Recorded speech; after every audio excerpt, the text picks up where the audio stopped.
Have you ever heard about that time when during the Second World War, many Allied soldiers got poisoned by gas? I bet you didn't.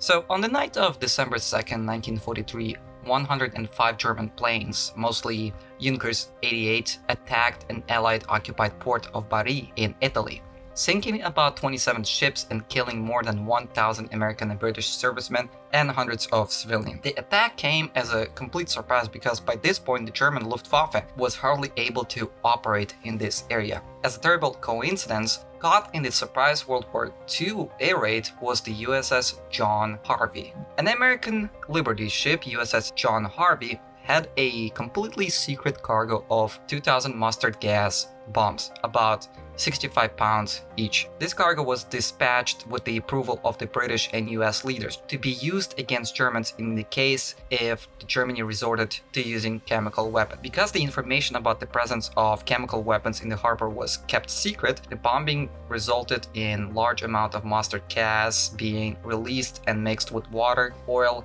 thus affecting all of those who were near. Naturally, when the first victims suffering from the chemical weapon arrived to hospitals, the medical staff had no idea about the nature and origin of their wounds and symptoms, such as swollen skin, blindness, sore throat, hard breathing, etc. The only man who instantly suspected and insisted that these individuals suffered from chemical weapons was Lieutenant Colonel Stuart Alexander, a physician and cardiologist who served as a chemical warfare expert and was sent to Bari. Despite his monumental effort to find the truth about the matter, Alexander faced a lack of cooperation and lies and cover-up. The Allied leaders tried their best to hide the truth to avoid possible retaliation by Germans and, of course, public outcry back at home. In fact, when Stuart Alexander found undeniable evidence that mustard gas was released during the Bari bombing, the Allied leaders claimed that it was the Germans who used chemical weapons during the attack. Ultimately, the cover-up continued for years, while the report and evidence gathered by Alexander remained classified for decades.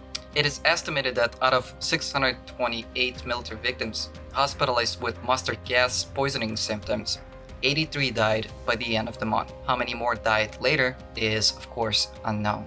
At last, the extensive research and work of Lieutenant Colonel Stuart Alexander conducted during his investigation of this incident resulted in many findings, such as the effects of the mustard chemicals had on white blood cells. Eventually, decades later, this information that he discovered was used to fight cancer cells using chemotherapy.